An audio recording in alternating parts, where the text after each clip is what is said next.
Today I'm going to make a short video with my Naira.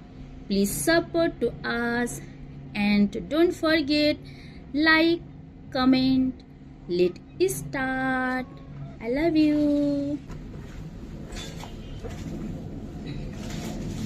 यो मैले जति पनि फर्टिलाइजर युज गर्दैछु त्यो चाहिँ घरमा बनाएको भेजिटेबल्स अनि फ्रुटहरूको त्यो छिल्काहरू चाहिँ सबै मैले जम्मा गरेर राखेर अनि ग्रिन टी पिसकेर त्यसको ग्रिन टीको छोक्राहरू सबै जम्मा गरेर चाहिँ मैले यहाँनिर काट्दैछु।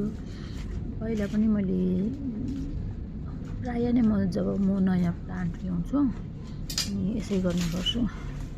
यसले पनि सिकाउँदैछ, नाइराले पनि सिकाउँदैछ। यो जति पनि चाहिँ यसरी चाहिँ मैले यसमा उयस पनि लगाएको छु ग्रिन टीको छोक्रा। म ग्रिन टी म अस्ति घर जाँदाखेरि आसामको त्यो ग्रिन टी थियो, त्यो ग्रिन टीलाई चाहिँ मैले लिएर चाहिँ थुपारेको थिएँ त्यसको छोक्राहरू, अनि त्यसलाई चाहिँ फेरि मजाले मैले मिक्स गरेर चाहिँ अब यसको फर्टिलाइजर म युज गर्छु।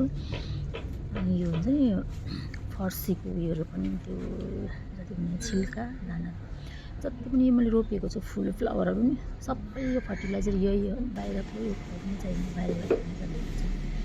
अनि यो जति पनि प्लान्टहरू छ फ्लावर्स, यो सब फ्लावर्सहरू फेरि मैले फ्लावर लिएको घरबाट लिएको, घरको आदि छ आदि बिल्डिङबाट लिएको। अनि यहाँको त मैले त्यति उयो गर्नु सक्दिनँ, जानिनँ, किनकि मलाई आइडियै भएन यताको चाहिँ। म प्लान्टहरूमा जति पनि ल्याएँ 2-3 महिना मजाले भएको जस्तो भयो, फेरि उनीहरू फेरि उयो भए त्यो प्लान्टहरू सबै मऱ्यो।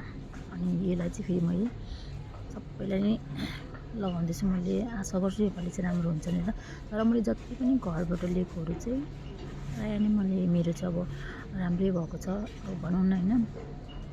अनि जुन चाहिँ त्यो घरमा बनाएको फर्टिलाइजरले पनि अब it's good, that's happen result चाहिँ है। अनि अब हेरौँ, अब यसको पनि फेरि मलाई चाहिँ अब आशा चाहिँ गरेको छु राम्रै हुन्छ भनेर। जति पनि तर जति पनि छ नि कति हेर्नु ग्रिन, यति मजाको ग्रिन भइरहेछ, एकदम हरिहरि भइरहेछ। यो सबै उताको फ्लावरहरू है, मलाई यताको चाहिँ मलाई आइडिया नै आएन। अनि नाइरा बदमासी गर्नुको लागि हेर्दैछ अब हेर्नु अब हेर्नुपर्छ। दिस इज सिङ्गल अनि यो जुन चाहिँ गरेको डबल, बट जब फुलेपछि हेरौँ त्यहाँ चाहिँ होइन when it start to bloom त्यहाँ मात्रै चाल पाउँदैन कुन चाहिँ कस्तो हुन्छ। र भन्नु त भनेको थिएँ यो चाहिँ डबल हो भनेर, हेरौँ कस्तो के हुने हो। नाइराको मलाई थाहा भयो, उसलाई सक्यो मम्मीको काम भनेर हेर्नु, नाइरालाई हेर्नुहोस् त